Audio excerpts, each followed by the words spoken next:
رونالدو سعيد والفرحة مش سايعاه بعد قرار عودته لقيادة منتخب بلاده. طبعا وش السعودية كان حلو عليه، خصوصا بعد تألقه في الدوري السعودي كقائد لفريق النصر. واضح ان الهدف الاخير اللي احرزه كان سبب عودته لمنتخب البرتغال. رونالدو حط هدف عالمي ولا اروع في مرمى ابها السعودي من ضربة حرة سجلها من مسافة بعيدة اذهلت عشاق كرة القدم على مستوى العالم. المنتخب البرتغالي كان استغنى عن خدمات رونالدو بعد مونديال قطر. رونالدو ما قدمش في كأس العالم الأخير ما كان ينتظر منه الجمهور البرتغالي، وفي نفس الوقت كانت معاه أزمة كبيرة مع فريقه السابق مانشستر يونايتد الإنجليزي، واللي قرر فسخ عقد اللاعب باتفاق مشترك. في الوقت ده رونالدو أصبح لاعب حر له حق الانتقال لأي نادي. رونالدو اختار البحث عن تجربة جديدة تماماً، فاتجه للعب في صفوف النصر السعودي بعد صفقة هي الأكبر من نوعها. تألق رونالدو في الدوري السعودي جعل المدرب الجديد لمنتخب البرتغال يستدعيه للمشاركة في استعدادات الفريق لبطولة يورو 2024. رونالدو علق على عودته لمنتخب برازيل أوروبا وقال: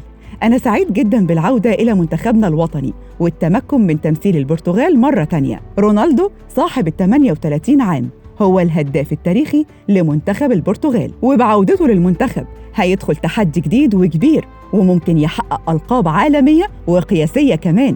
شكل أمه ده عياله والله، يعني بمجرد مشاركته أساسي أو حتى احتياطي في أي مباراة على طول هينفرد بلقب عميد لاعبي العالم التاريخي، لأنه هيكون حقق رقم قياسي لعدد المباريات الدولية اللي ممكن يخوضها أي لاعب مع منتخب بلاده.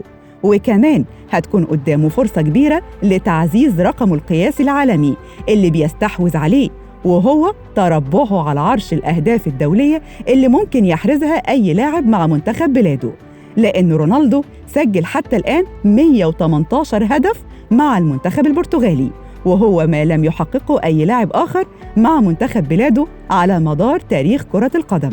رونالدو فعلاً ظاهرة كروية لن تتكرر بسهولة.